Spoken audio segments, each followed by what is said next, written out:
Belajar tanpa adanya teknologi rasanya tidak mungkin di zaman yang serba modern ini. Peranan teknologi, informasi, dan komunikasi di bidang pendidikan itu sangat banyak. Di sini saya akan membahasnya lebih lanjut. Seperti yang sudah diketahui, bahwa teknologi informasi dan komunikasi atau TIK membawa banyak manfaat di berbagai bidang. TIK juga sangat berperan dalam bidang pendidikan yang artinya dapat meningkatkan kualitas sumber daya manusia, sehingga kesejahteraan negara pun turut maju. Jadi, apa saja peranan teknologi informasi dan komunikasi bagi pendidikan? Mari kita simak videonya. Pengertian TIK, Teknologi Informasi dan Komunikasi atau TIK, dalam bahasa Inggris disebut Information and Communication Technology atau ICT. Menurut KBBI ada dua pengertian teknologi, yaitu yang pertama, teknologi adalah metode ilmiah untuk mencapai tujuan praktis atau ilmu pengetahuan terapan. Yang kedua, teknologi adalah keseluruhan sarana untuk menyediakan barang-barang yang diperlukan bagi kelangsungan dan kenyamanan hidup manusia. Pengertian teknologi informasi dan komunikasi adalah teknologi yang berhubungan dengan pengambilan, pengumpulan, pengelolaan, penyimpanan, penyebaran, dan penyajian informasi. Contoh teknologi informasi dan komunikasi adalah yang pertama ada komputer, yang kedua ada internet. Di dalam internet ada situs web, blog, dan email. Yang ketiga teknologi siaran langsung seperti radio, televisi, dan webcasting. Yang keempat ada teknologi penyiaran yang direkam seperti podcast, pemutaran audio, video, dan perangkat penyimpanan. Yang kelima ada telepon seperti telepon kabel, telepon seluler, satelit, visio, atau konferensi audio, dan masih banyak yang lainnya. Perkembangan teknologi yang sangat pesat bisa kita manfaatkan seperti halnya untuk membantu di dunia pendidikan. Adapun peranan teknologi di dalam dunia pendidikan yaitu menggantikan peran manusia, yaitu dengan melakukan kegiatan otomasi suatu tugas atau proses. Memperkuat peran manusia, yaitu menyajikan informasi, tugas, atau proses. Melakukan resturitas atau melakukan perubahan-perubahan terhadap suatu tugas atau proses. TIK sebagai keterampilan, skill, dan kompetensi. TIK sebagai infrastruktur pendidikan. TIK sebagai sumber bahan ajar. TIK sebagai alat bantu dan fasilitas pendidikan. TIK sebagai pendukung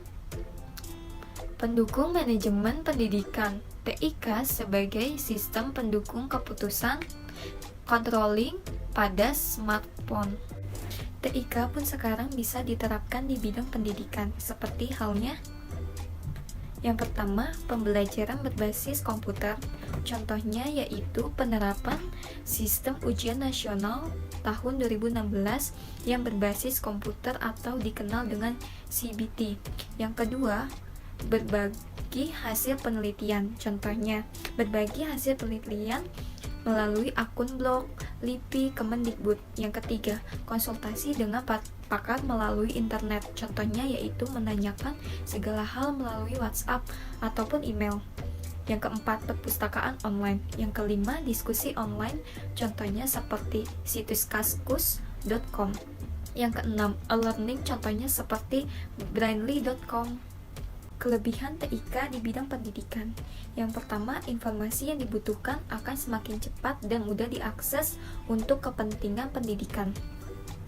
Yang kedua, inovasi dalam pembelajaran semakin berkembang. Dengan adanya inovasi e-learning yang semakin memudahkan proses pendidikan.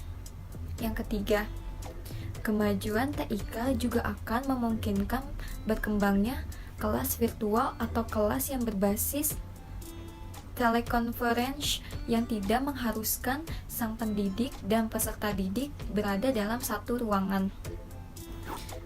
Kekurangan TIK di bidang pendidikan. Yang pertama, penggunaan internet memerlukan infrastruktur yang memadai. Yang kedua, penggunaan internet yang mahal. Yang ketiga, kurangnya pergaulan di kalangan masyarakat. Yang keempat, beberapa mengalami masalah di penataan ekonomi yang lemah. Perkembangan teknologi informasi yang semakin pesat di era globalisasi saat ini tidak bisa dihindari lagi. Pengaruhnya terhadap dunia pendidikan. Tuntutan global menuntut dunia pendidikan untuk selalu dan senantiasa menyesuaikan perkembangan teknologi terhadap usaha dalam peningkatan mutu pendidikan, terutama penyesuaian penggunaannya bagi dunia pendidikan, khususnya dalam proses pembelajaran. Pengaruh teknologi, informasi, dan komunikasi dalam perkembangan pendidikan di era sekarang dalam pembelajaran, selain membantu siswa dalam belajar, juga memiliki peran yang cukup berpengaruh bagi guru, terutama dalam pemanfaatan fasilitas untuk kepentingan memperkaya kemampuan mengajarnya dan meningkatkan kualitas produk dan layanan, mempercepat dan mengefektifkan proses belajar dan mengajar, meningkatkan efisiensi dan efektivitas belajar dan mengajar, serta meningkatkan kualitas dan produktivitas dan pendidikan di Indonesia.